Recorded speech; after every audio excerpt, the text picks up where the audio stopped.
ലൈലാഗമേ ചെയ്തു, ജീവാംശമായി ചെയ്തു, അതുക്കൽ വെള്ളരിപ്രാവ്, കുറേ പാട്ടുകൾ വന്നല്ലോ. അപ്പം അതിൽ അങ്ങനെ വിഷ്വലും കണ്ടപ്പം ഏറെ സന്തോഷം കിട്ടിയത് അങ്ങനെ ഏതെങ്കിലും പാട്ട് എടുത്തു പറയാനുണ്ടോ? എല്ലാം കൊണ്ടും മ്യൂസിക് ആയാലും. അത് എന്താന്ന് വെച്ചാലേ, അതൊരു ഘട്ടം കഴിഞ്ഞപ്പോൾ നമുക്കറിയാലോ ഇങ്ങനെ വിഷ്വൽ. അത് ഏറ്റവും കൂടുതൽ നമുക്ക് ഉണ്ടാവില്ലേ, ഇപ്പോൾ ആദ്യമായിട്ട് നമ്മൾ ചെയ്യുന്ന പാട്ടുകളൊക്കെ ഉണ്ടാവില്ലേ, അപ്പോൾ ഇപ്പോൾ ഓലഞ്ഞാലിക്കുരുവിയിലുണ്ട്, ആ സമയത്ത് തന്നെയാണ് എനിക്ക് ഈറൻകാറ്റിനീണം പോലെ എന്ന് പറയുന്ന പാട്ട് ചെയ്തു വന്ന് ആ വിഷ്വൽ കണ്ടപ്പോഴും ആ ഒരു സന്തോഷം. അത് എൻ്റെ തുടക്കകാലത്തെ പാട്ടാണ്. അതും അതിലൊരു ഘടകമായിരിക്കും. ത്രില്ലറിലെ പാട്ട് വന്ന് കാണുമ്പോൾ ഉള്ളൊരു സന്തോഷം, അത് തുടക്കത്തിൽ എന്തായാലും കൂടുതലുണ്ടാവുമല്ലോ. പിന്നെ നമ്മൾ കാണുക സന്തോഷം. അങ്ങനെ കുറേ ഇപ്പോൾ ഈ വാതിക്കൽ വെള്ളരിപ്രാവും ഒക്കെ എനിക്ക് വളരെ ഇഷ്ടം തോന്നിയ ഇതാണ്. ഹേമന്തമ്മൻ കൈക്കുമ്പിളി, അങ്ങനെയെല്ലാം അതുണ്ട്. അത് ഞാൻ പറഞ്ഞില്ല, എനിക്ക് അതിൽ എക്സ്പെക്റ്റേഷൻ ഇല്ല. അപ്പോൾ നമ്മുടെ വരി കേൾക്കുമ്പോൾ സന്തോഷമാണല്ലോ ഇങ്ങനെ പാട്ടായിട്ട് വരുമ്പോൾ.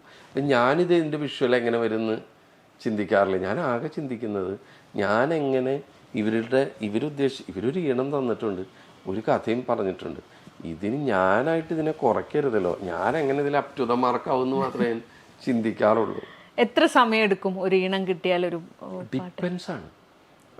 അത് നമ്മൾ 2 ദിവസം എടുത്ത് 3 ദിവസം ചിലപ്പോൾ പെട്ടെന്ന് എഴുതും.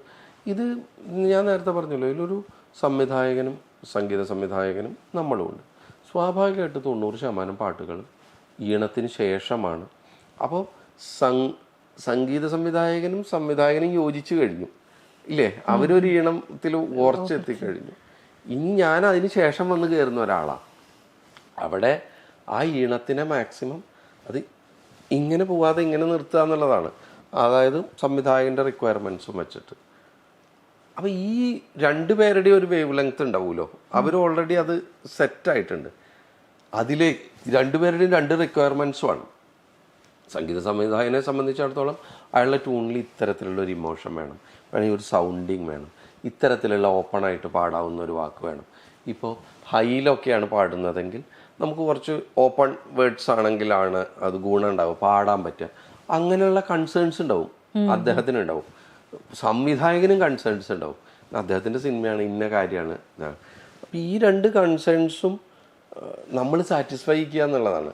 അപ്പോൾ ആ ഒരു വേവ് ലെങ്ത്തിൽ നമ്മൾ എത്തേണ്ട ഒരു ആവശ്യമുണ്ട്. അവർ 2 ആളായിട്ട് ആ വേവ് ലെങ്ത്തിലെത്തി അത് പെട്ടെന്ന് തന്നെ കഴിയും.